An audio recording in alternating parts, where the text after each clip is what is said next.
2.1 million ballots in 3 weeks' time. That was the plan. When Arizona Republicans ordered an audit of the presidential election results, they planned to get it all done in 3 weeks. They rented a fancy auditorium. They got color-coded T-shirts for all the ballot counters.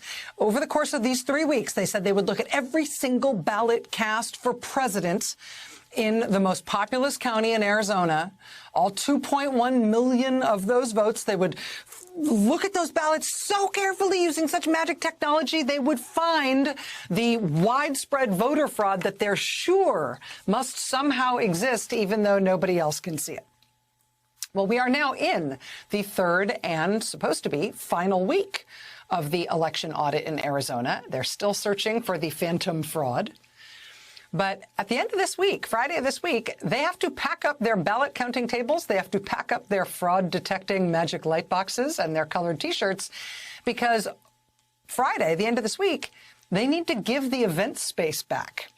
That same auditorium is booked for high school graduations, which is a problem because in the 2.5 weeks they have already spent on this wild goose chase, this so-called audit has only gone through fewer than 300,000 ballots out of more than 2 million cast, which means it's not going to be done by Friday.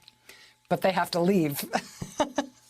Last week, one of the Arizona Republicans overseeing this clown show admitted that there might be a little tiny problem with time here. He said by his estimate, the hand recount of the ballots wouldn't be done this week. Maybe it would go till July. The New York Times reports that at the rate they're currently going, the recount of all 2.1 million ballots will likely not wrap up until actually sometime in August. Whether it is July or August or Halloween, presumably they'll eventually reach the bottom of the pile. The make-believe audit of the election results in Arizona will eventually end, maybe?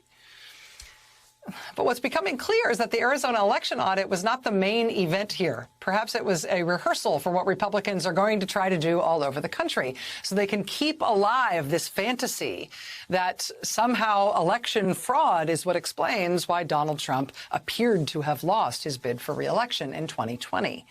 Look in Georgia. Just like Arizona, Biden won the state of Georgia in the November election. But again, just like Arizona, Donald Trump and his Republican allies said the election in Georgia was a sham and riddled with fraud. Now, former Trump advisor Peter Navarro says once the recount in Arizona is done and dusted, they're going to drag the whole audit operation to Georgia next.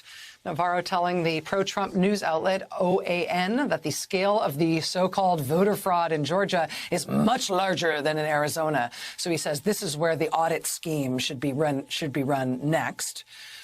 On top of those plans, Donald Trump himself last week ginned up a new conspiracy theory about the results in Michigan, saying that 150,000 votes for Joe Biden were, quote, miraculously dropped into the state of Michigan the morning after the election.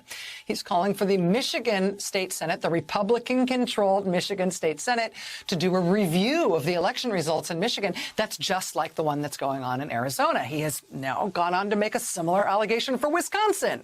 Because why not? While we're doing all the recounting, might as well throw Wisconsin in the mix as well. What's going on in Arizona right now is not like the Republican Party getting their election fraud jitters out of their system. They just need to satisfy themselves that they've looked at everything and gone through every nefarious possibility, but they'll move on from this. They're not trying to move on from this. This is not a one-off thing they're going to do and then move on to other stuff. This is what they're going to do now. The Arizona thing is the first one, but they're going to do this traveling audit circus dragged around from one state to the next to try to keep this thing going. They're going to put partisans and conspiracy theorists in charge of faux official seeming audits and recounts and other processes, holding them up under the fake fraud detecting lights, working around the high school graduations, right? They're just going to keep doing this over and over and over again until, how long can they keep it going? This is their new plan for what the Republican Party is doing around the country. Keep a watchful eye on this space.